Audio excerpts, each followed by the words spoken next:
다음 주가 벌써 우리 추수감사 주일입니다. 1년 동안 여러분은 어떠셨어요? 감사한 일도 있고 또 어렵고 힘든 일도 있었지만 그래도 잘 견디고 이겨냈습니다. 그래서 다음 주에는 저희들이 이 한 해 동안 베풀어 주신 하나님의 은혜에 나는 어떤 감사의 제목을 가지고 있는지 함께 나눴으면 좋겠습니다. 여러분들이 가지고 계신 핸드폰을 이용해서 여러분들이 셀카로 나는 이런 것들이 올해 감사했습니다 라고 제게 카톡으로 남겨주시면 여러분들의 그 감사 제목을 가지고 편집을 해서 다음 주 우리 추수감사주일 때 같이 은혜를 나눴으면 좋겠습니다. 은혜는 나누면 배가 되고, 그렇죠? 우리가 슬픔과 아픔은 함께 지면 가벼워질 줄 믿습니다. 우리를 안으시고 우리를 일으켜 주시는 그 선하신 주님을 찬양합니다. 선한 능력으로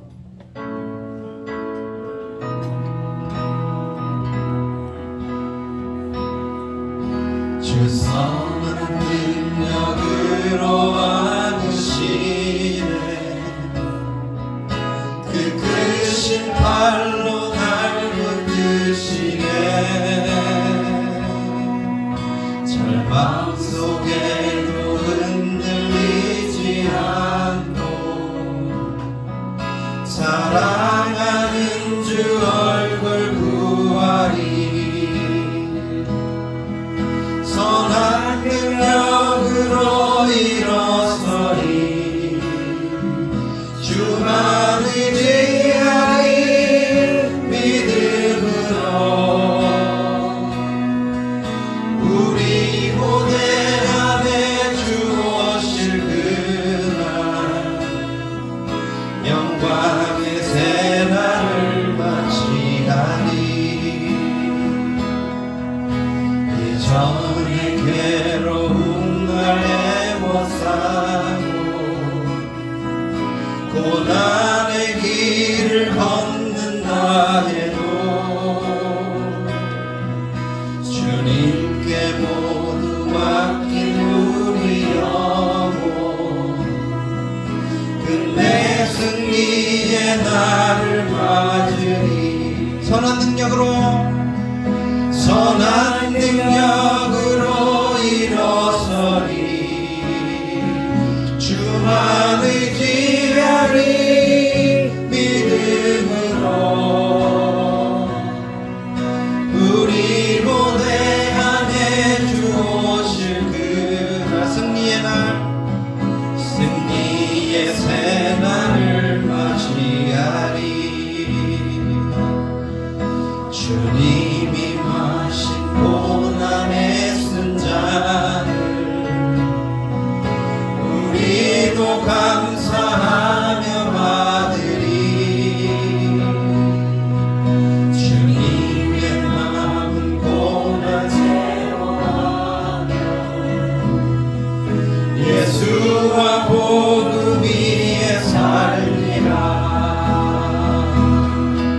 선한 능력으로 일어서리. 주만 의지하리. 믿음으로 우리 고대 안에 주 오실 그날 승리의 새날을 맞이하리. 선한 능력으로 일어서리. 주만 의지하리. 믿음으로 우리 고대 안에 주 오실 그날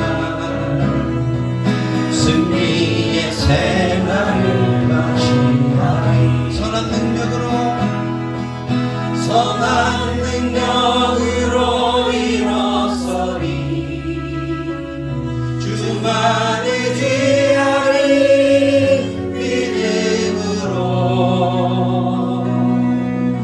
우리 고대 안에 주 오실 그날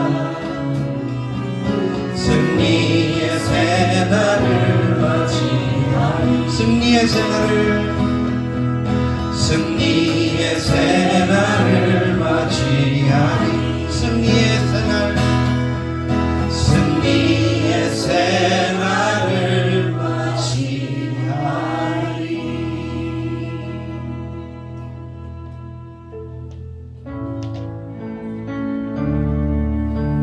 우리를 구원하신 주님을 감사하며 찬양합니다. 날 구원하신 주 감사, 모든 것 주신 감사, 지난 추억이네 감사, 주의 가운데 계시네 향기로운 봄철의 감사, 외로운 가을날 감사, 사라진 눈물도 감사, 나의 영혼 평안에 응답하신 기도 감사, 거절하신 것 감사,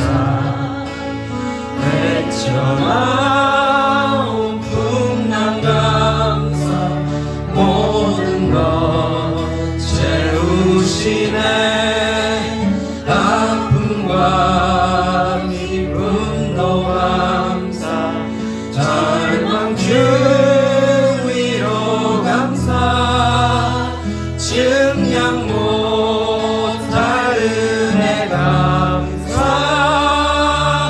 그 신사랑 감사해, 길가에 장미꽃 감사, 장미과 시도 감사, 따스한 가정 희망 주신 것 감사, 기쁨과 슬픔도 감사, 하늘 평안을 감사, 내일의 희망을 감사, 영원토록 감사해, 기쁨과 슬픔도 감사, 하늘 평안을 감사, 내일의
만왕의 왕이신 하나님 아버지를 찬양합니다. 우리가 주님을 왕으로 인정하기를 원합니다. 우리에게 더 큰 믿음을 주시고 은혜를 주시고 주님의 그 사랑으로 가득 채워주셔서 우리의 삶 속에서 하나님을 왕으로 인정하며 살아갈 수 있는 삶이 될 수 있도록 저희들을 인도하여 주시옵소서. 하나님, 우리가 기쁨으로 주님 앞에 예배드리기를 원합니다. 하나님, 이 예배는 우리가 정말 축제로 주님을 기쁘시게 하며 주님을 높여드리며 찬양과 경배를 드리는 예배입니다.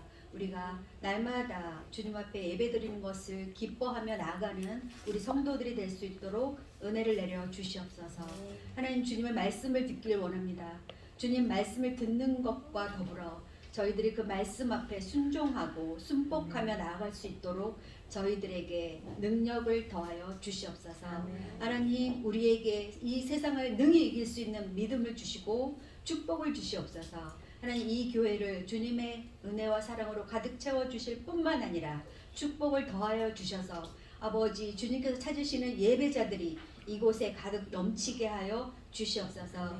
하나님, 이 예배를 처음부터 끝까지 주님께서만 주장하여 주시고 은혜로 가득 채워주시며 하나님을 볼 수 있는 우리의 영안을 열어 주시옵소서. 하나님, 주님을 찬양하며 주님을 경배하며 예수 그리스도의 이름으로 기도합니다. 아멘.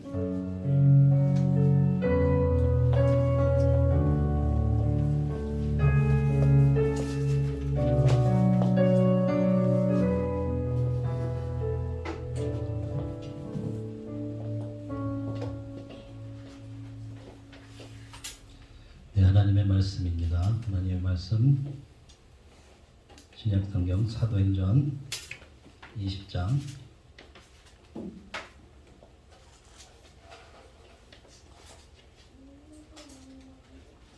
17절에서 24절까지입니다.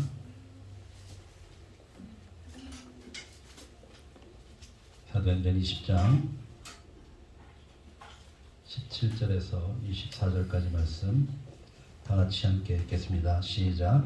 바울이 밀레도에서 사람을 에베소로 보내어 교회 장로들을 청하니 오매 그들에게 말하되 아시아에 들어온 첫날부터 지금까지 내가 항상 여러분 가운데 어떻게 행하여 있는지를 여러분도 아는 바니 곧 모든 겸손과 눈물이며 유대인의 관계로 말미암아 당한 시험을 참고 주를 섬긴 것과 유익한 것은 무엇이든지 공중 앞에서나 각 집에서나 거리낌 없이 여러분에게 전하여 가르치고 유대인과 헬라인들에게 하나님께 대한 회개와 우리 주 예수 그리스도께 대한 믿음을 증언한 것이다.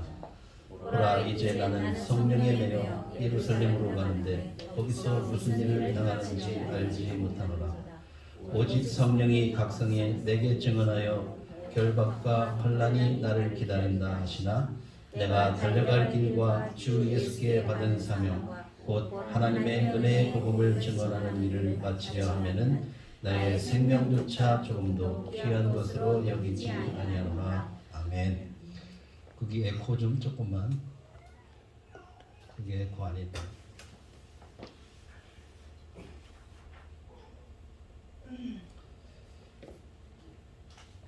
네, 여러분 그 교재 계속해서 우리가 보고 있는데요. 오늘은 그 10과 마지막 사도행전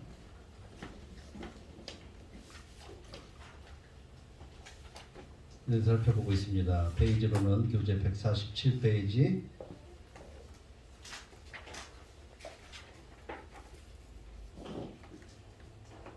146, 147페이지 4번 결국 에베소를 떠나는 사도 바울. 그 다음에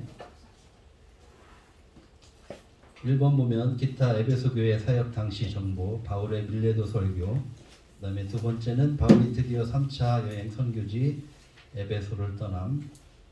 거기에 오늘 사도행전 19장에 나오는 에베소 폭동 이야기. 이로 인해서 사도 바울이 당초에 에베소 사역을 정했던 그 기간을 단축시켜서 급하게 에베소 사역을 마무리하고 떠나게 됩니다. 그리고 페이지 147페이지를 보면 사도 바울은 2차 선교 여행에서도 안디옥 교회에서 앞으로 그 일어날 선교지에서 행할 사역들을 계획을 하고 플랜팅을 하고 그렇게 떠납니다. 마찬가지로 3차 선교 여행도 에베소에서 브리스길라와 아굴라가 교회 개척을 같이 하고 순위를 정하게 한 됩니다. 이런 사역을 내가 하겠다라는 것을 계획을 세우죠.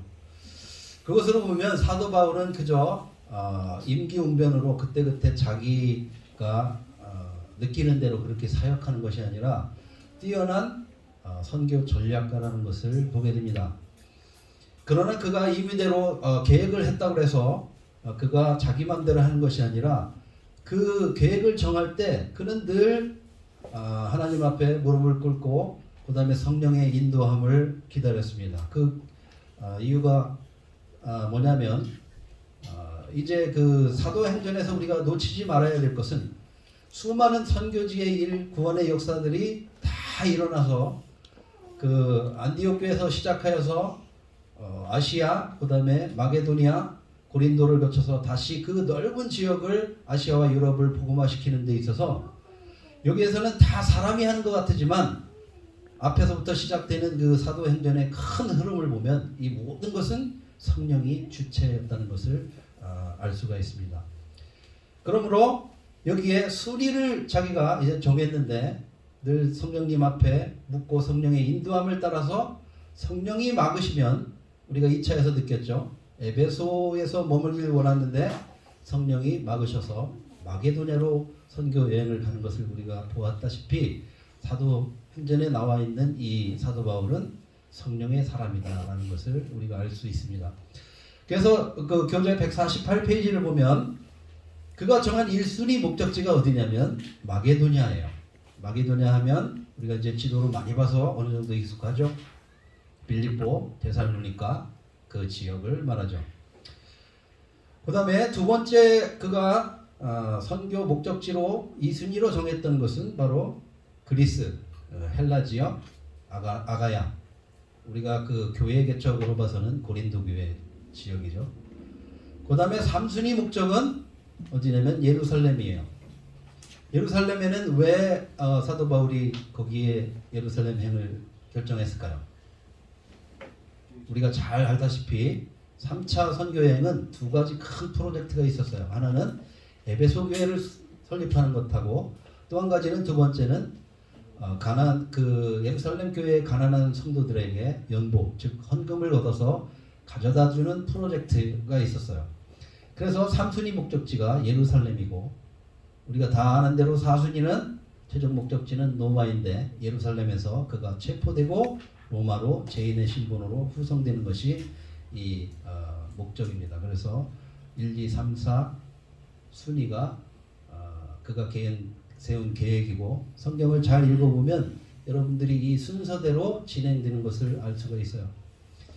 저희들이 공부하는 내용은 사도행전 17장, 18장, 19장, 20장까지 내용이에요. 여러분들이 이 안내서를 보지 않고 하나님의 말씀을 공부하지 않으면 무슨 내용이 참 이해하기가 어려워요.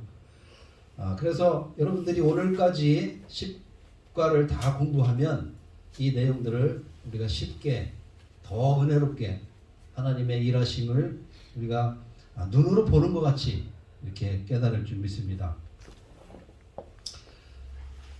여러분 우리가 1차, 2차, 3차 선교 여행을 쭉 여러분도 함께 같이 따라다니면서 많은 사건들이 있었죠.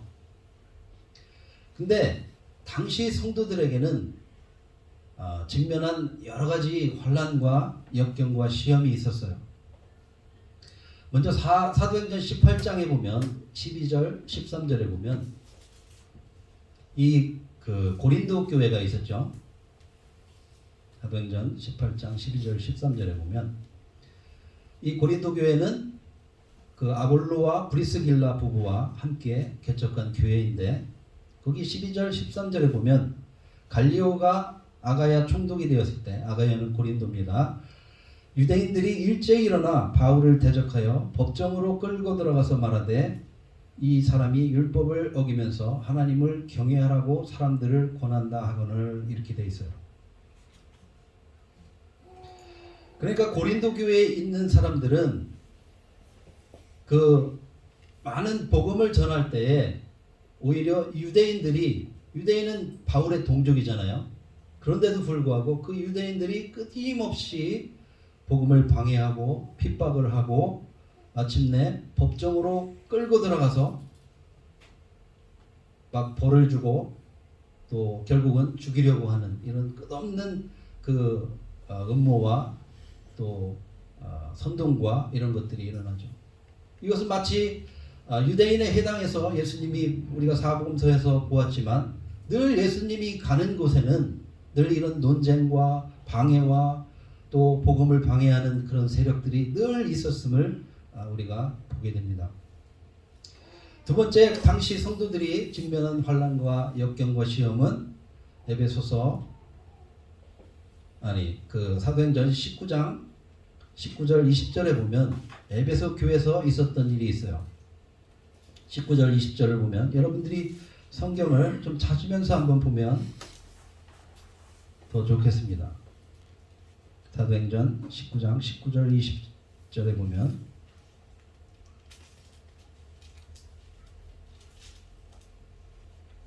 (19절) 전체의 내용을 보면 바울이 기적을 행하자 많은 귀신 들린 자, 병든 자들이 이 치료를 받고 거기에서 해방되는 내용들이 나와요.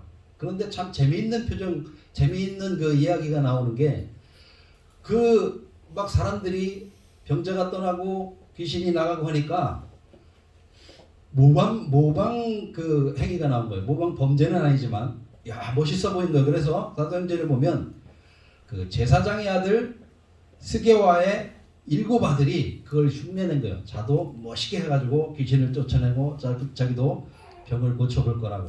그래서 어느 귀신 들린 사람을 택해서 내가 예수님의 이름으로 명하느니 고침을 받아라 이렇게 했는데 어떻게 됐을까요?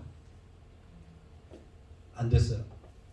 전혀 아무 일도 일어나지 않고 오히려 여기 여러분들 한번 보세요. 성경에는 참 재밌는 이야기도 있어요. 19절에 보면 19장 14절 15절 16절 여기에 보면 이런 내용이 나와요. 유대의 한 제사장 스게와의 7 아들도 이 일을 행하더니, 그러니까 사도 바울의 그 멋있는 행동, 멋있어 보였던 그 귀신을 쫓고 병자를 고치는 그걸 보고 자기도 한 거예요. 그랬더니 놀랍게도 15절에 악기가 대답하여 이르되 내가 예수도 알고 바울도 알거니와 너희는 누구냐 하며 악기 들린 사람이 그들에게 뛰어올라 눌러 이기니 그들이 상하여 벗은 몸으로 그 집에서 도망하는지라 이렇게 돼 있어요. 너무나 재밌는 표현이죠. 그렇게 하면 될 것 같았는데 안 되는 거예요. 막 벗은 몸으로, 여러분 한번 상상을 해봐요. 벗은 몸으로 막 뛰었으니 얼마나 급했으면 그랬으며. 어쨌든 그 일로 인해서 17절 밑에 보면 사람들이 그 내용을 보고 이제 뭐 겁에 질리기도 하고 또 놀라운 그 하나님의 역사를 눈으로 보니까 그 일로 인해서 사람들이 많이 예수님께로 돌아왔다, 회개했다 이렇게 나와요. 19절을 보면 또 마술을 행하던 많은 사람들이 그 책을 모아가지고 와서 모든 사람 앞에 불사르니 그 책을 계산한 즉 은 5만이나 되더라 이렇게 나와 있어요. 그 행위를 본 사람들이 당시에는 참 마술이 성행했고, 그 다음에 이 마술은 결국은 점치는 거죠. 사람의 운명을 점치고 그것을 통해서 이제 돈을 버는, 돈벌이를 하는 그런 것들이고, 당시에 유대인들이 곳곳에 흩어져서 이 일들을 많이 했다고 이렇게 나와 있어요. 곳곳에 나와 있어요.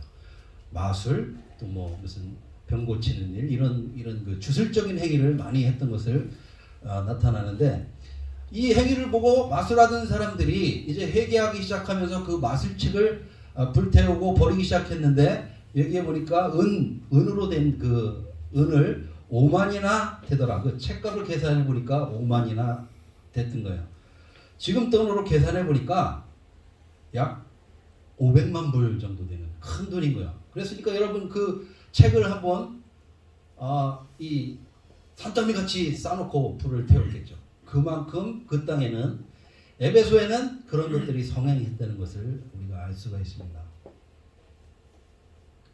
여러분, 그럴 때 그 사람들이 그것을 버림으로 인해서 예수님께로 돌아가고 회개하게 되는 거죠. 여러분, 그 신앙은 바로 이 회개와 결단으로부터 시작되는 거예요. 하나님도 사랑하고 세상도 사랑하고 이게 안 되는 거예요. 여러분, 많은 그 간증자들의 간증을 들어보면 옛날에 자기가 그렇게 좋고 사랑했던 그 모든 것들을 이제 예수님을 만나고 나니까 더 이상 필요가 없는 거예요. 가치가 없는 거예요. 옛날에는 거기에 목숨을 걸었는데 그것이 골프가 됐든 뭐가 됐든 뭐 그런 거가 나쁘다는 것이 아니라 삶의 우선순위가 변하더라는 거예요. 그것이 되지 않으면 하나님께로 나아갈 수가 없어요.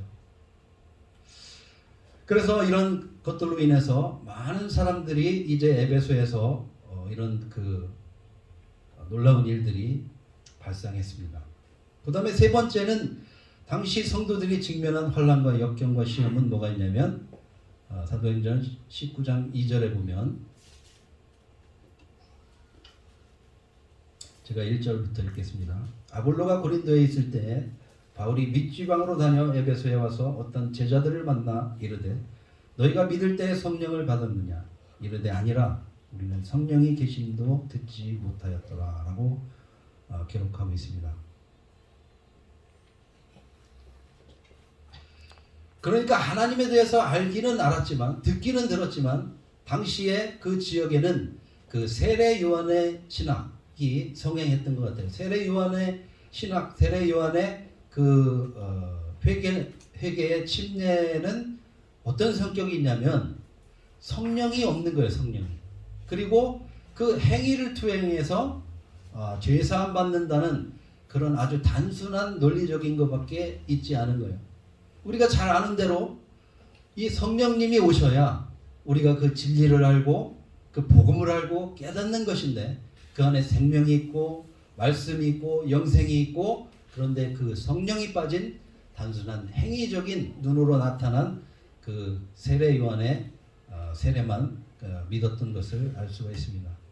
여러분, 오늘날도 보면 우리가 하나님을 믿고 이미 드러난 성령의 시대에 우리가 하나님 이야기도 듣고 예수님 이야기도 듣고 성령 이야기도 많이 듣지만 의외로 성령에 대해서 잘 알지 못하거나 거기에 대한 간절함들을 잘 깨닫지 못하는 경우가 참 많은 것 같아요. 제가 그 며칠 전에 어떤 칼럼을 들었는데 거기에 한국교회가 침체되고 그 다음에 이렇게 무기력하게 된 것을 리서치를 한 것을 들은 적이 있었는데 거기에 요즘에 많은 그 코로나 이후에 교회의 판도가 많이 바뀌었다고 해요. 어떤 것이 바뀌었냐면 사람들이 교회에 잘 가지 않는데요. 이런저런 이유가 있겠죠. 뭐 건강 때문에, 코로나 때문에 또 뭐 이런 여러 가지 문제가 있지만 사람들이 주로 이 교회에 가지 않으면서 인터넷으로 예배를 드리거나 또 이런 일들이 참 많이 일어난다고 합니다. 그런데 사람들에게 어떤 것이 나에게 필요하고 어떤 것이 나에게 절실하냐라고 물어봤을 때 많은 사람들이 이 하나님을 삶 가운데 체험하고 싶다. 성령을 있음을 느끼고 깨닫고 싶다라고 많이 이렇게 고백하는 것이 무려 70에서 80% 정도가 그렇다고 합니다. 여러분, 오늘날 같이 과학과 문명이 발달한 시대에 왜 사람들이 그 성령의 은혜를 사모하고 내 삶 가운데 일어나는 그 하나님의 놀라운 기적이나 또 이런 것들을 사모할까요? 우리는 아까도 그 스게와의 아들들이 나타났지만 어처구니 없는 일들을 행했지만 여러분, 거기에 빠진 것은 바로 이 성령이에요. 성령이 없는 하나님을 믿는 것은 올바른 믿음도 아니고 하나님을 알 수도 없을 뿐더러 하나님 앞에 나갈 수도 없는 거죠. 사람들의 마음에는 이미 이 코로나를 통해서 대면 예배가 사라지고 우리의 열정과 믿음이 소홀해지는 동안에 이런 갈급함들이 우리 내부에서 생기기 시작했다는 거예요. 그래서 우리는 교회에서 앞으로 이런 하나님의 말씀을 배우는 이 대예배 이외에도 성경 공부라든지 또 소그룹 모임을 통해서 우리의 삶을 나누고 우리의 그 삶 가운데 나타난 그 성령님의 능력과 그 일들을 우리가 나누고 쉐어하면서 서로 이렇게 협력해서 나아가기를 원합니다. 저희가 이제 1년 반 동안 청년들을 데리고 성경 공부를 하다 보니까 제가 이제 많이 이렇게 삶 가운데 말씀을 이렇게 이야기하고 삶을 나눕니다. 그런데 그 삶 가운데서 하나님의 터치가, 성령님의 터치가 일어나는 거예요. 물론 작은 거지만 하나님 앞에서 작고 큰 게 어디 있겠어요. 다만 중요한 것은 우리가 살아가는 데 있어서 하나님이 우리와 얼마나 가까이 있으며 얼마나 교제하며 얼마나 그분과 함께 걸어가느냐, 동행하느냐가 문제가 아니겠습니까? 앞으로 우리가 그 교회가 이런 것들을 하면서 이 대예배뿐만 아니라 무슨 뭐 프로그램을 거창하는 것이 아니라 그저 하나님의 진리의 신이 말씀을 읽고 성령님의 인도함을 받으며 내 삶 가운데서 나타난 그 하나님을 증거하고 증언하며 그렇게 우리가 살아갔으면 좋겠습니다.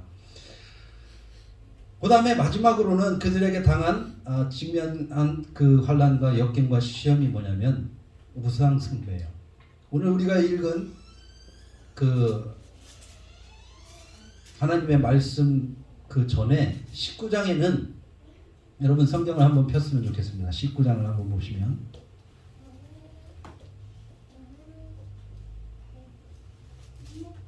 여기 아주 대표적인 그 사건, 폭동이 하나 일어나요. 19장 24절을 보면 23절에서부터 읽겠습니다. 그때쯤 되어 이 도로 말미암아 적지 않은 소동이 있었으니 즉 데메드리오라고 하는 어떤 은장색이 은으로 아데미의 신상 모형을 만들어 직공들을 적지 않은 벌이를 하게 하더니 이렇게 나와 있는데 사도 바울이 하나님의 복음의 말씀을 전할 때 놀라운 일들이 일어나기 시작하는 것이에요. 뭐냐면 성경에는 이런 표현을 써요. 사도 바울이 복음을 전할 때 천하를 요동하는 자라더라 이렇게 표현해요. 그만큼 그들에게 절대적인 아데미 신상 또 우상의 도시였던 그곳에 하나님의 복음이 들어가니까 이런 놀라운 도전과 싸움이 시작되는 거예요. 그것은 크게 말하면 은장색과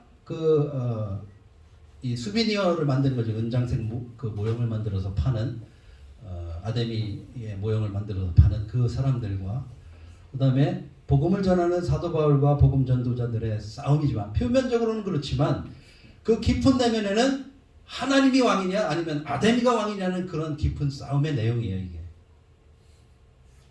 겉으로 나타나는 것은 그렇지만 속에 그 깊은 의미는 엄청난 영적인 싸움과 투쟁이 여기에 있는 거예요.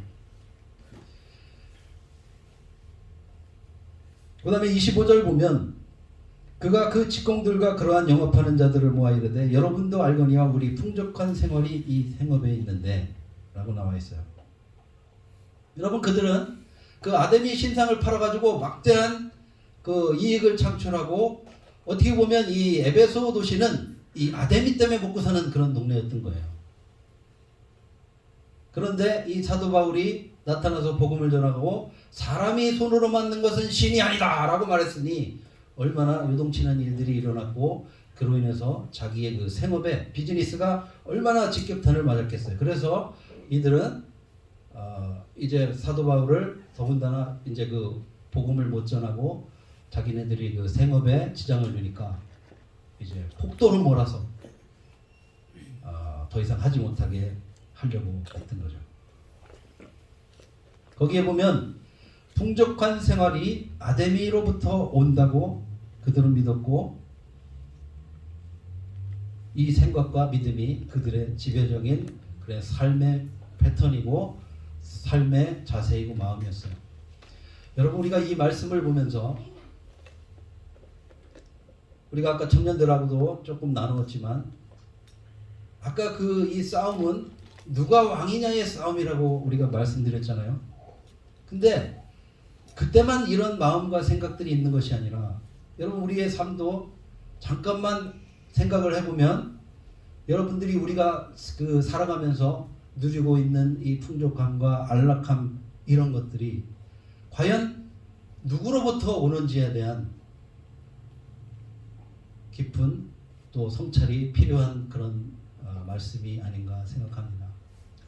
우리도 모르는 사이에 교회에 오면 하나님 이야기하고 기도하고 찬양하고 막 그러면서도 불구하고 우리의 도움이 어디서 오는지, 우리의 풍족한 것들이 어디서부터 오는지 우리는 그것을 알지 못할 때가 참 많이 있습니다. 그 시대 사람들만, 성도들만 이런 환난과 시험과 역경이 있을까요? 아닙니다. 오늘날도 이 못지않은 우리가 직면한 환난과 역경과 시험이 있습니다. 아까도 우리가 금방 읽은 내용처럼 우리의 풍족한 생활이 이 생업에 있는데, 이 말은 우리가 먹고 사는 것은 다 이 아데미의 은혜다. 우리말로 말하면 덕분이다 이 말이죠. 여러분 누구 때문에 먹고 삽니까? 내 재주? 내 노력? 이런 것도 중요하죠. 그러나 그 근원의 시작은 바로 만왕의 왕, 우리를 창조하신 창조주 하나님으로부터 오는 것을 우리가 깨달았으면 좋겠습니다.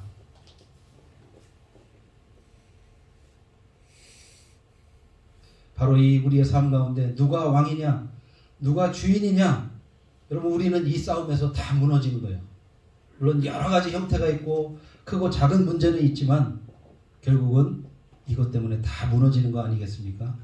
사도행전 19장 34절에서 보면 에베소 사람들이 바울과 그 일행을 끌고 원형장으로 끌고 가서 2시간 동안이나 에베소 사람의 아데미어를 외쳤다고 합니다. 여러분 대단하지 않아요? 그들의 열심과 노력. 아데미가 우리의 신이다. 2시간 동안 그 원형극장에 수많은 사람들이, 그 원형극장에는 약 2만 명이 모일 수 있는 그런 큰 장소였고, 지금도 거기에서 이렇게 말을 하면 쩌렁쩌렁 울린다고 하니까 여러분 그들이 외치는 그 외침이 우리 귀에 들리는 것 같지 않아요?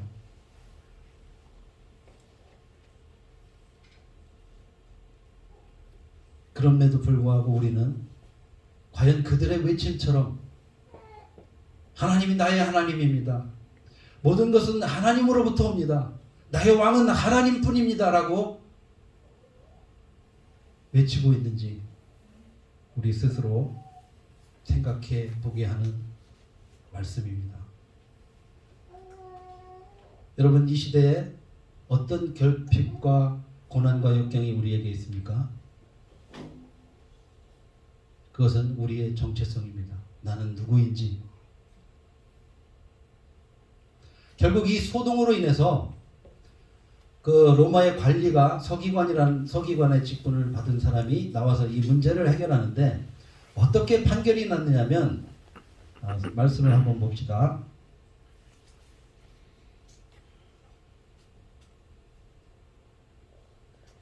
19장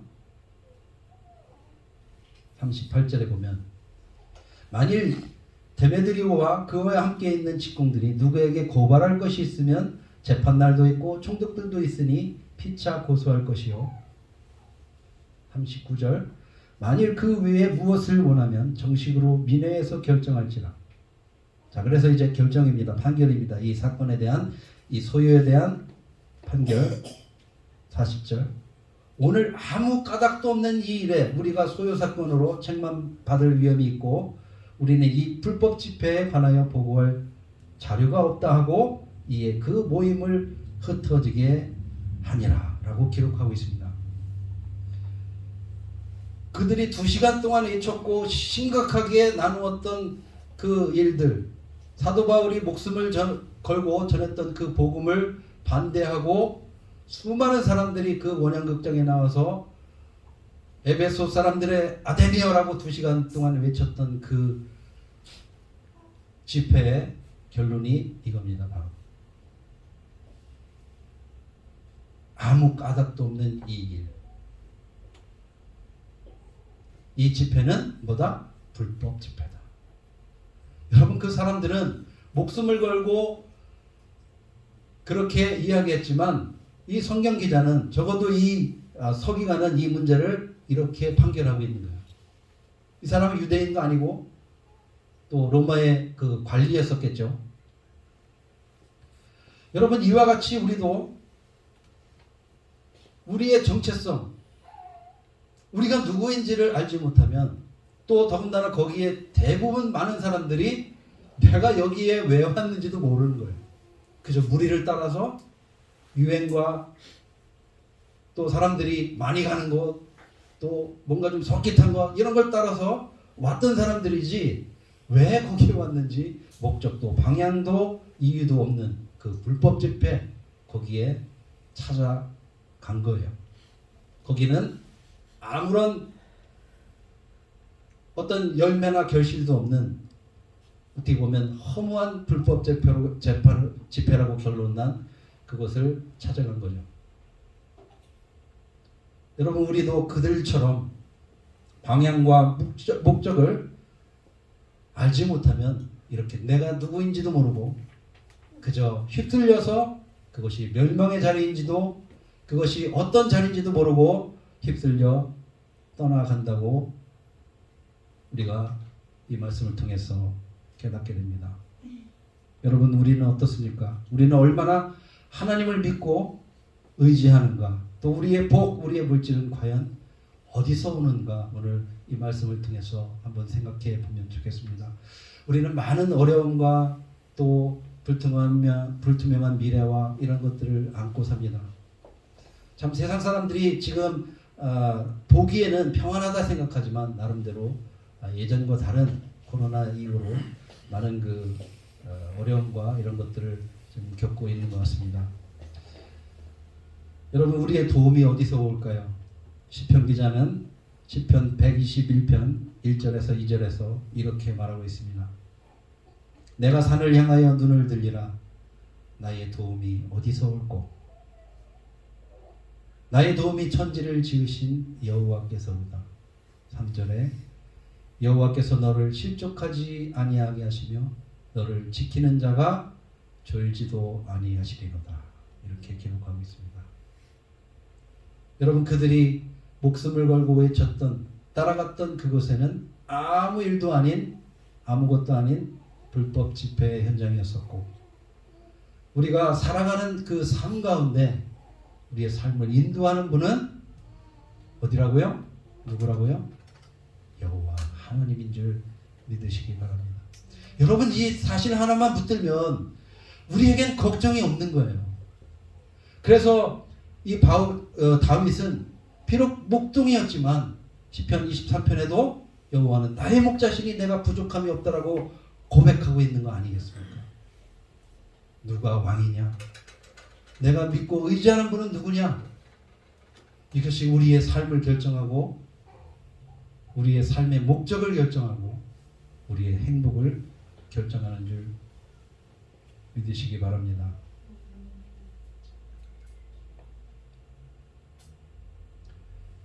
그들은 성령의 계심도 알지 못했습니다.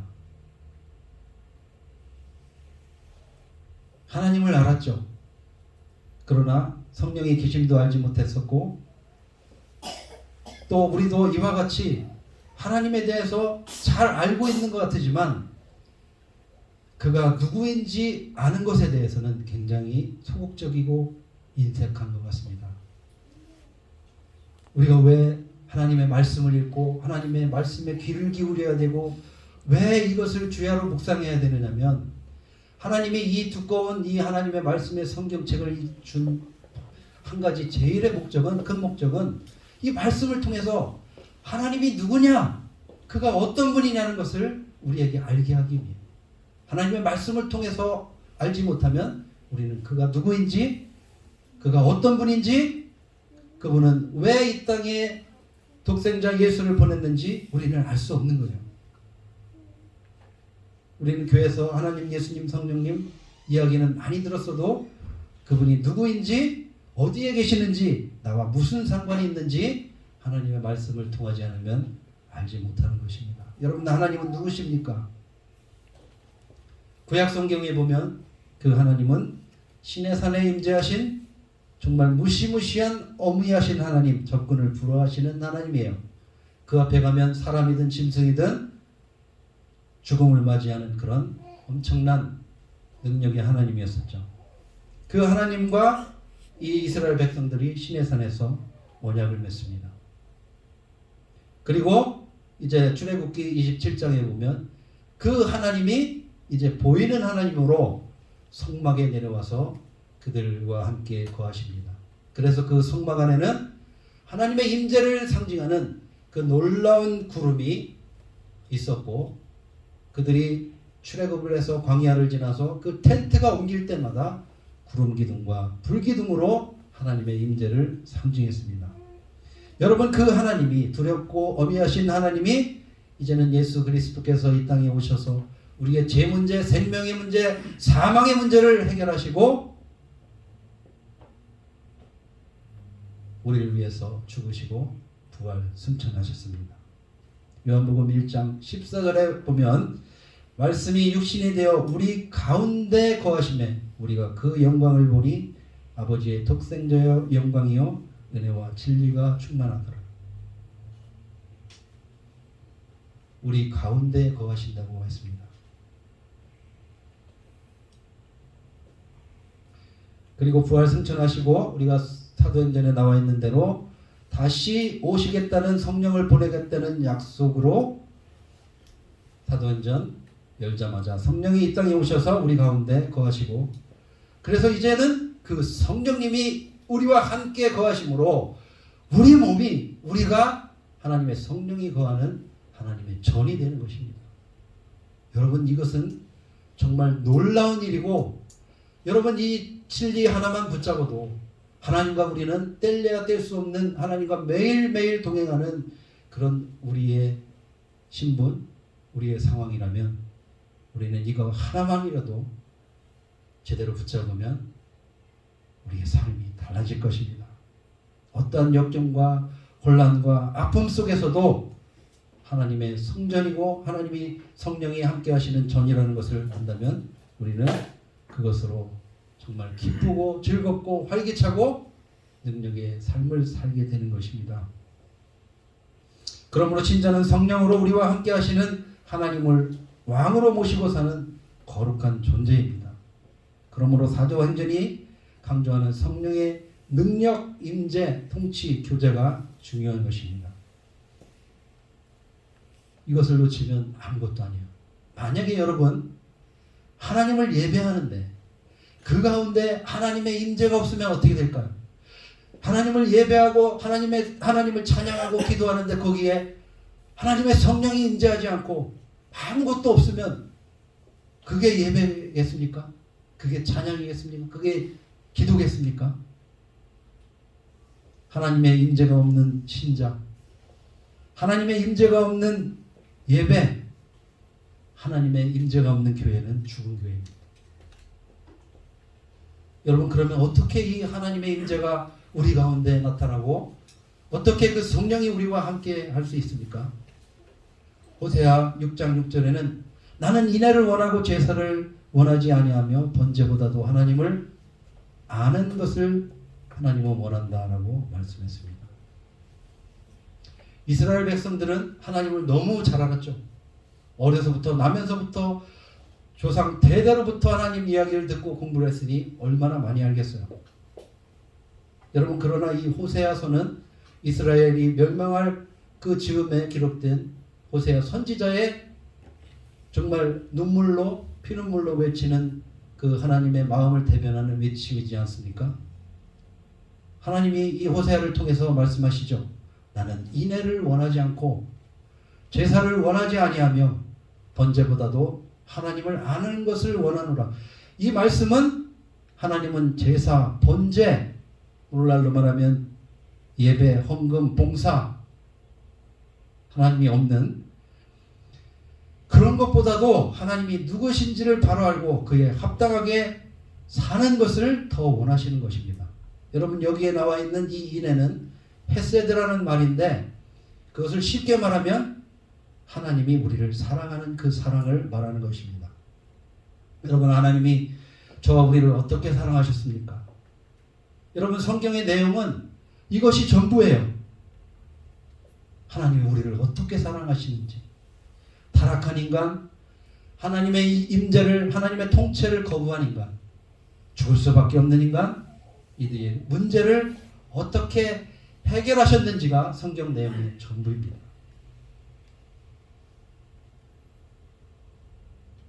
하나님이 우리를 어떻게 사랑했는지 그것을 알고 우리도 그런 사랑, 그렇게 사랑하라는 것입니다. 그러나 우선순위는 하나님을 먼저 사랑하는 것이 먼저입니다. 하나님을 사랑하게 되면 그 사랑의 깊이와 넓이와 그것 때문에 사랑하지 않고는 견딜 수가 없게 되는 것이죠. 요한복음 13장을 보면 새 계명을 너희에게 주노니 서로 사랑하라. 내가 너희를 사랑한 것 같이 서로 사랑하라. 너희가 사랑하면 이로써 모든 사람이 너희가 내 제자인 줄 알리라 라고 했습니다. 여러분 오늘 이 고린도 교회, 에베소 교회, 또 아시아, 마게도냐, 그 다음에 아가야 지방 수많은 어려움과 역경이 있었어요. 거기에서 사도 바울은 정말 목숨을 걸고 하나님의 말씀을 전하며 나아갈 때 이런 수많은 도전과 어려움과 시험이 있었고 그에 못지않게 성도들이 그것을 역경을 이기고 나아갈 때도 많은 문제에 부딪혔다는 것을 알고 있습니다. 말씀을 통해서 우리가 정말 아주 깊이는 다루지 못했지만 그래도 큰 주제는 다 우리가 그런 어려움과 역경을 살펴보았는데 오늘 우리 삶에도 많은 그런 어려움들이 있습니다. 지난주에 어떤 목사님과 교제를 하면서 이야기를 들었는데 요즘에 그 코로나 이후에 이제 다 교회가 예배가 자유롭게 드릴 수 있는데도 불구하고 한 50% 정도, 어떤 교회는 뭐 30% 정도가 교회에 잘 나오지 않는다고 해요. 구체적으로 그 예를 들면 옛날에는 내가 만약에 코로나 걸리거나 감기가 걸리면 내가 안 나오거나 아니면 더하면 그 옆에 배우자나 아니면 보호자 정도만 이렇게 안 나오는데 요즘에는 그것을 핑계해서 구역 사람 전체가 안 나온다고 해요. 명분은 너무나도 훌륭해요.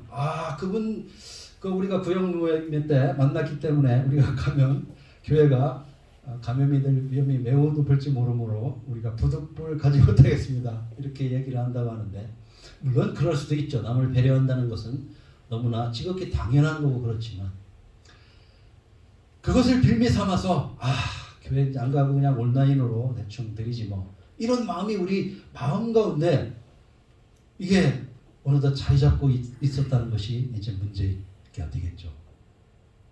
여러분 오늘 여러 가지 어려움 가운데서도 우리는 많은 믿음의 행보를 걸어갑니다.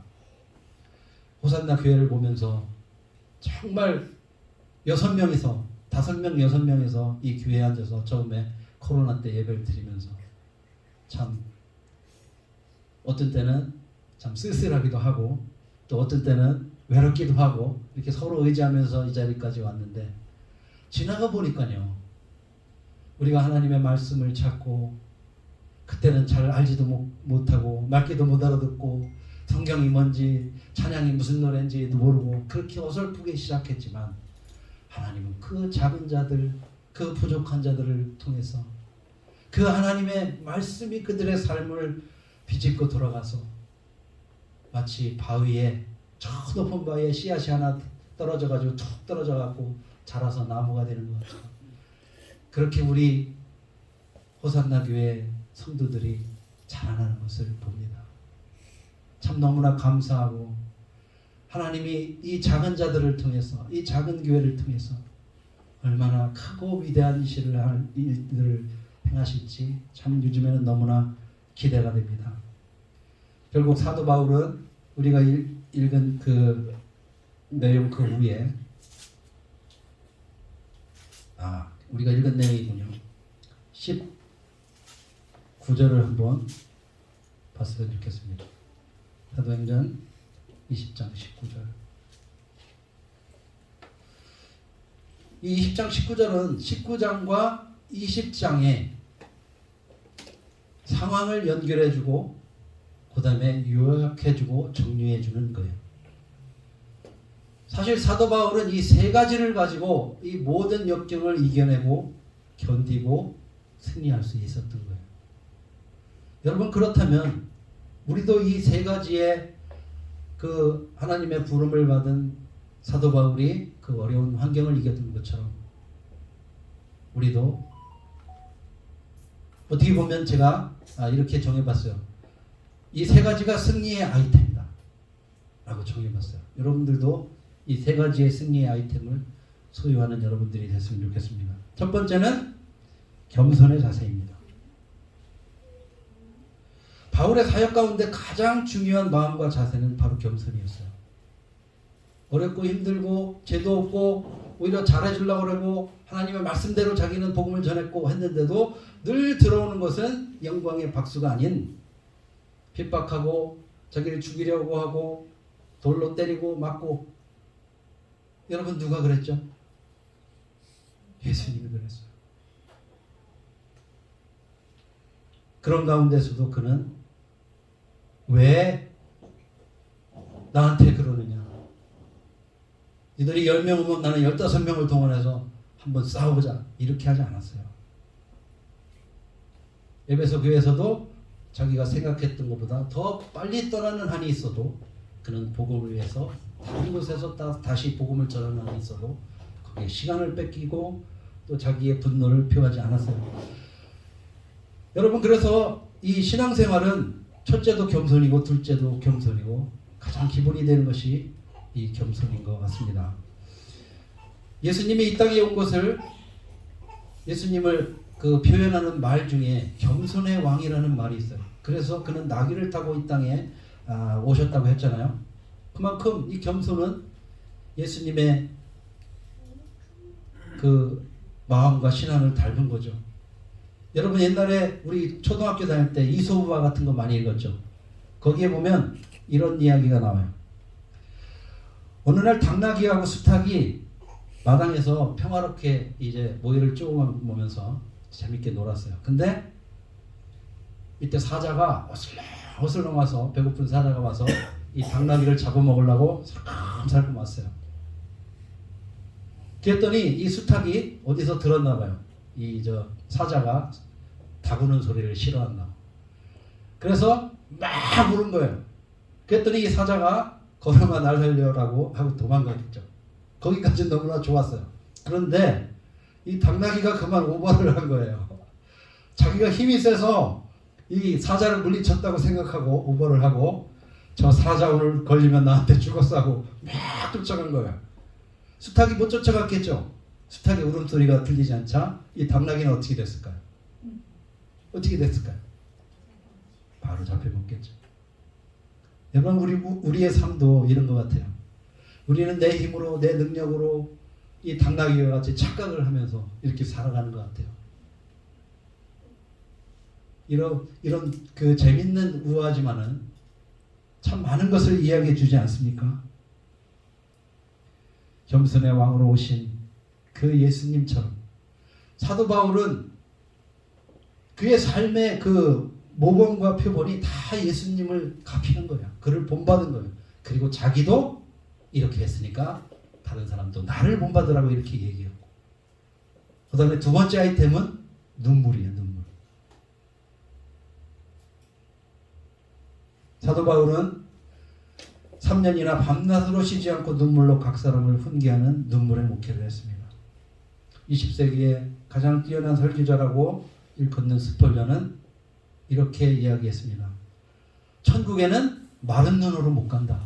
이 말이 뭐겠습니까? 천국으로 들어가는 그 길은 영광의 길이지만 그만큼 험난하고 고난이 있고 어려움이 있고, 그러나 예수님이 승리한 것처럼 우리도 그 길을 따라가면 영광의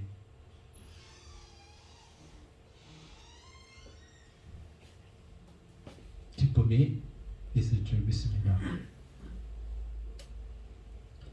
여러분, 이 신앙의 여정, 믿음의 고난은 참으로 많은 어려움과 눈물을 흘릴 일들이 많습니다. 그러나 그 눈물은 기쁨의 눈물로, 감사의 눈물로, 하나님 앞에 영광의 눈물로 기록될 것입니다. 마지막 아이템은 시험을 인내하는 자세입니다.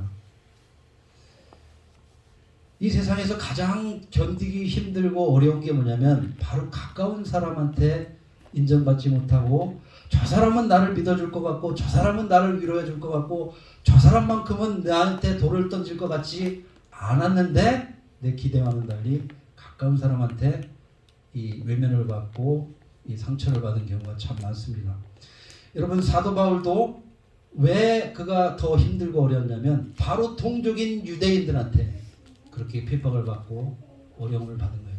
성경을 보면 40대에서 한 대를 감한 매를 3번이나 받았다고 이렇게 나와요. 40대는 뭐냐면 사람이 매를 맞고 견딜 수 있는 맥시멈이 40대인 거야. 40대 맞으면 죽을 수 있으니까. 그래서 그들이 정할 수 있는 가장 맥시멈 39대를 딱또 39대를 안 죽을 만큼 때렸다는 거죠.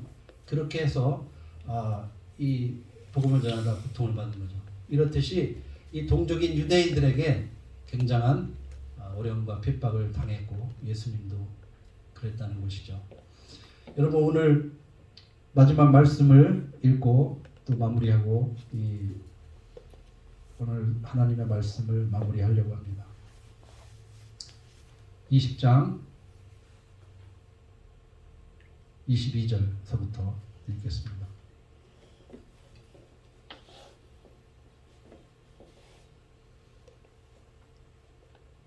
(22절부터) 읽겠습니다. 시작. 보라, 이제 나는 성령에 매여 예루살렘으로 가는데 거기서 무슨 일을 당할는지 알지 못하노라.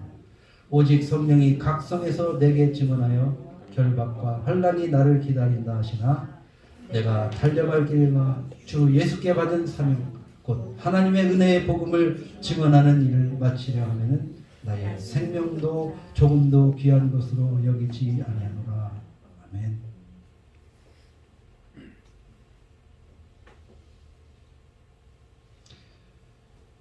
이 말씀을 보면 그가 예루살렘에서 가면 무슨 일을 당하는지 알지 못한다고 했습니다. 그가 에베소에서 세운 계획대로 예루살렘을 향해서 가지만 거기서 그는 체포되고 거기에서 송사를 받고 로마로 죄인의 신분으로 후송됩니다. 그리고 그렇게 될 것을 많은 사람들이 말렸고 성령이 그 23절을 보세요. 오직 성령이 각성에서 내게 증언하여 결박과 환난이 나를 기다린다 하시나 다 알고 있었던 거예요. 그렇게 될 것을. 그러나 그걸 멈출 수 없었던 것은 24절 그는 자기가 걸어가야 될 분명한 목적을 알았던 거죠. 내가 달려갈 길, 그 길은 뭐냐면 주 예수께 받은 사명, 그 사명은 뭐냐면 곧 하나님의 은혜의 복음을 증언하는 일을 마치려 하면은 나의 생명도 조금도 귀한 것으로 여기지 아니하리라 라고 고백하고 있습니다. 자신이 달려갈 길을 분명히 아는 자는 그 끝을 아는 자는 두려울 게 없는 것이죠. 저와 여러분에게 주신 하나님이 주신 사명은 무엇입니까? 그리고 주님께서 우리에게 주신 당부하신 부탁은 무엇입니까? 그리고 우리를 위해서 눈물로 우셨던 그 예수님, 그리고 사도 바울도 복음을 전하다 수많은 어려움 앞에 눈물로 호소하고 그렇게 복음을 전했을 때 울었던 그 눈물. 여러분 우리는 그런 눈물을 지금 울고 있습니까? 아니면 오늘도 변함없이 나는 내 스타일대로 가리라 그렇게 가십니까? 여러분 오늘 이 말씀을 생각하면서 우리가 나아가야 될 목적, 교회가 나가야 될 목적, 우리의 정체성, 우리의 사명 이것들을 묵상하게 됐습니다. 갈라디아서 16장 12절에는 다음과 같이 말하고 있습니다. 이후로는 누구든지 나를 괴롭게 하지 말라. 내가 내 몸에 예수의 흔적을 가졌노라.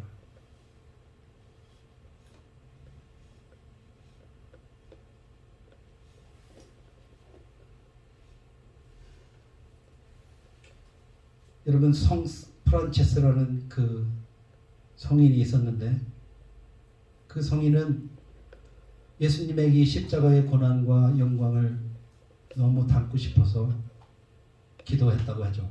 그래서 자신이 그 손에 발에 예수님과 같은 그 영광의 상처가 있게 해달라고, 그것을 또 본받은 한 수도사가 기도했습니다.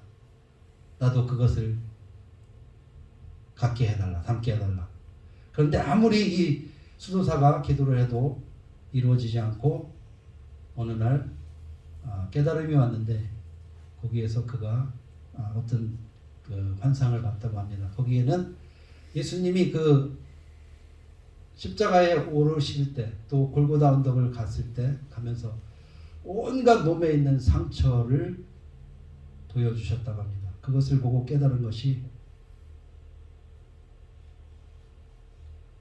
이 십자가의 길을 가는 사람들에게, 그 예수님의 흔적을 담기를 원하는 사람들에게는 바로 이런 아픔, 역경, 예수님의 상처와 같은 그 고난이 있지만, 그것을 통과하고 그것을 이겨낸 자들에게는 바로 이 예수님의 그 영광의 상처와 흔적이, 오늘 읽은 그 갈라디아서 16장 17처럼 내 몸에 예수의 흔적, 그 영광의 상처가 남는 줄 믿습니다. 우리 이 말씀을 생각하면서 기도했으면 좋겠습니다. 찬양했으면 좋겠습니다. 여러분, 우리에게 주신 하나님의 사명, 우리 교회에 주신 하나님의 사명, 내가 이 땅에 온 이 목적, 이것을 생각하면서 함께 기도했으면 좋겠습니다.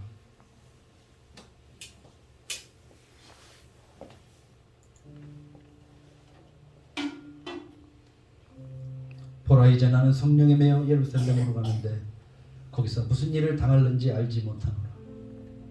오직 성령이 각성해서 내게 증언하여 결박과 환난이 나를 기다린다 하시나, 내가 달려갈 길과 주 예수께 받은 사명, 곧 하나님의 은혜의 복음을 증언하는 일을 마치려 하면은 나의 생명도 귀한 것으로 여기지 아니하노라. 이 말씀을 붙들고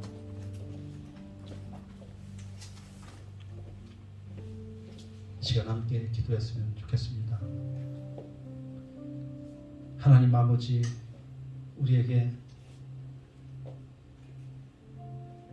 이 놀라운 사명을 주시고 우리의 목적을 알게 하시고 방향을 알게 하셔서 감사합니다. 하나님, 이제는 목적도 방향도 몰라서 그 에베소에서 있었던 그 소돔과 같이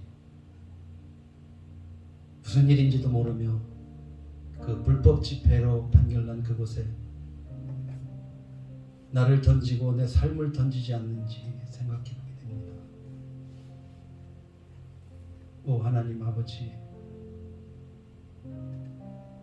영혼을 살리고 예수의 복음을 전하고 예수님의 흔적을 가지고 살아가는 저희들이 될 수 있도록 하나님 인도해 주옵소서. 여기에 모인 당신의 사랑하는 아들, 딸들을 통하여서 하나님이 주신 이 위대한 사명을 감당하게 하시고 그들을 통해서 그들의 가정과 직장과 모든 삶의 영역이 하나님의 놀라운 복음과 생명으로 넘쳐날 수 있도록 축복하여 주옵소서. 예수 그리스도의 존귀하신 이름으로 감사 기도드렸습니다. 아멘.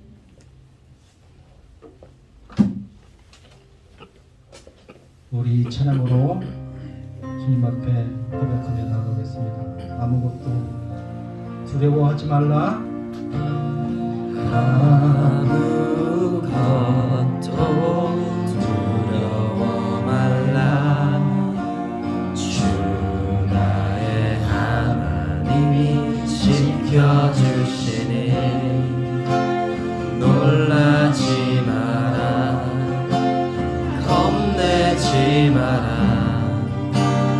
주님 나를 지켜주시네.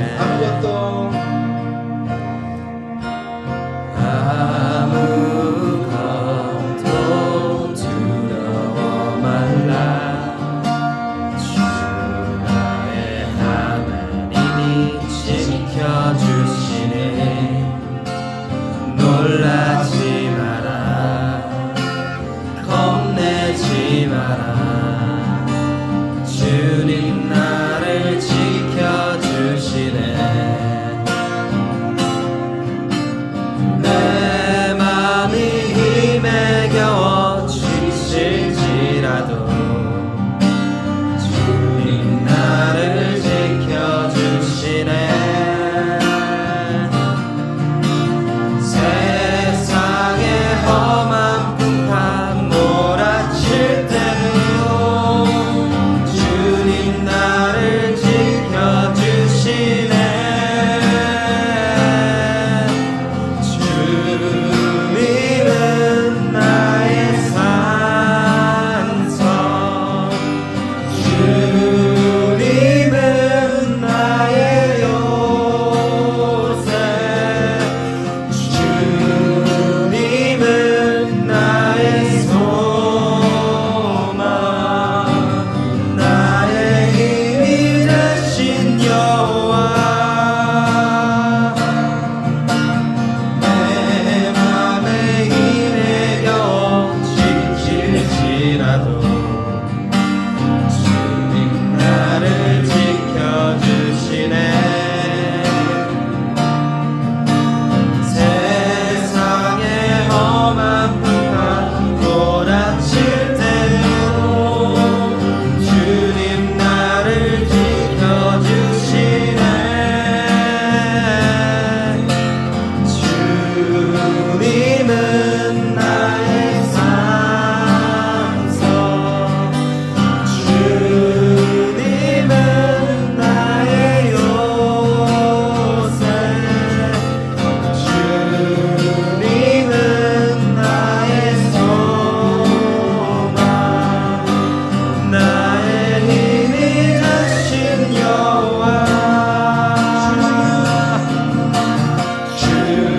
주님은 나의 산성, 주님은 나의 요새,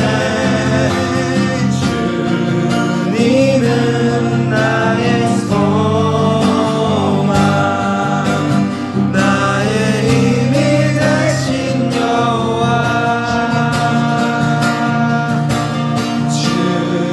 주님은 나의 산성, 주님은 나의 요새, 주님은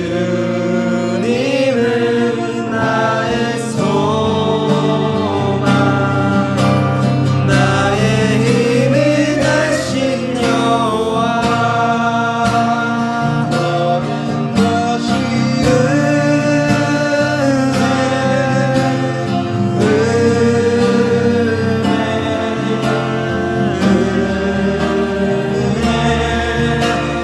한없는 은혜, 내 삶에 당연한 것 하나도 없었던 것을 모든 것이 은혜였어. 모든 것이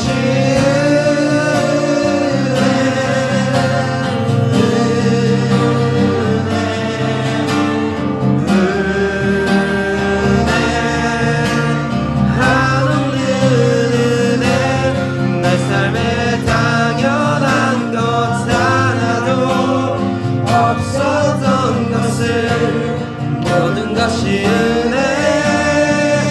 은혜였어. 내가 두려웠던 모든 것들이 내가 지나왔던 모든 시간이 내가 걸어왔던 모든 순간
숨을 쉬며 살며 불을 끄는 삶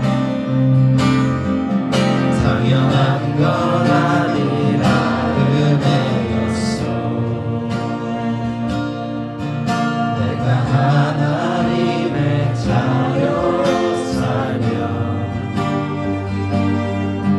오늘 찬양하고 예배하는 삶 복음을 전할 수 있는 축복이 당연한 거다. 은혜였어. 모든 것이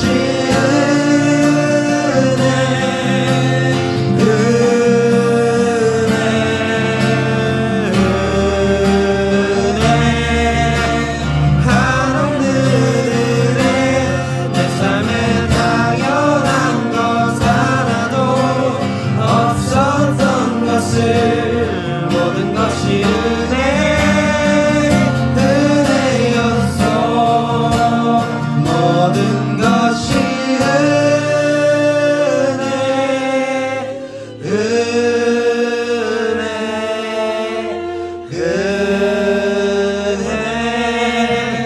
한없는 은혜. 내 삶에 당연한 것 하나도 없었던 것을 모든 것이 은혜였어.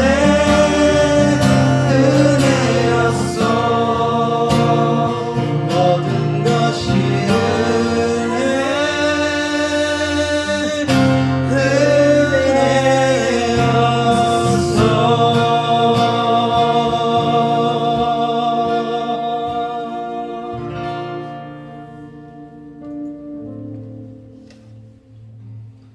여러분, 벌써 한 해가 다 저물어가고 있습니다.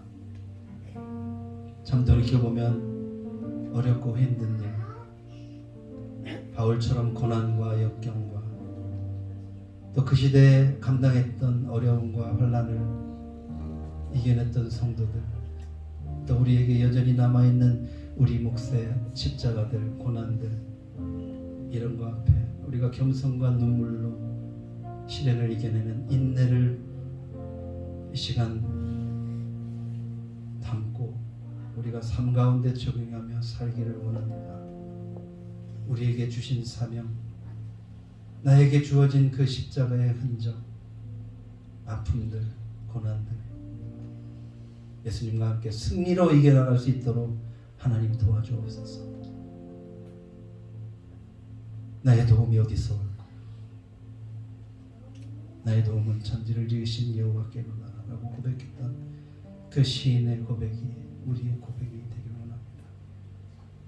오늘 각자에게 주신 이 하나님의 놀라운 말씀과 승리의 말씀으로 오늘 새로워지고 또 새롭게 되는 승리의 여러분들이 될 수 있도록 하나님 인도해 주시고 축복해 주옵소서. 함께 기도하며 나가겠습니다.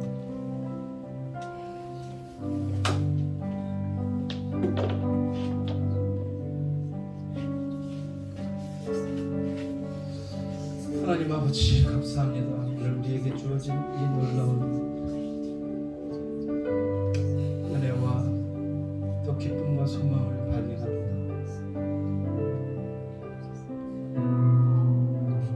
내가 눈을 들어 비로소 하나님을 쳐다볼 때, 나의 마음과 심령이 하나님을 향하여 열릴 때, 나의 갈급한 마음들이 하나님을 향하여 하나님의 이름을 부를 때, 그때부터 우리의 승리의 시작은, 우리의 믿음의 결단은, 우리의 경주는 시작되는 줄 믿습니다. 오 아버지 하나님, 우리에게 이런 놀라운 은혜와 또 기쁨과 소망을 주셔서 우리 가운데 역사하시고 우리와 함께 동행하며 함께 가시는 그 내주하시는 성령님의 은혜를 이 시간 생각합니다. 주님과 함께 하시니, 주님이 우리와 함께 하시니, 주님이 우리의 아버지가 되시고 우리의 왕이 되시니 우리는 행복하고 우리는 기뻐하고 우리는 찬양하겠습니다. 아버지 감사합니다. 하나님 아버지 감사합니다. 우리에게 이런 놀라운 하나님의 말씀을 주셔서 또 승리의 찬양을 주님 앞에 부를 수 있도록 허락해 주셔서 감사합니다. 우리가 당하는 고난과 아픔과 시험과 어려움 가운데서도 그 아픔이 예수님의 흔적이 우리의 영광의 흔적이 되게 하시고 우리의 믿음의 증거가 되게 하여 주옵소서. 이제는 우리 주 예수 그리스도의 크신 은혜와 아버지 하나님의 놀라우신 사랑과 성령님의 감동감화 충만하심이 고난과 역경과 환난 가운데서도 겸손과 눈물과 인내의 경주로 끝까지 승리하기를 원하는 당신의 사랑하는 백성들 위해 삶의 영역 가운데 모든 삶의 문제 가운데 이제로부터 영원히 함께하기를 예수님의 이름으로 간절히 축원합나이다. 아멘.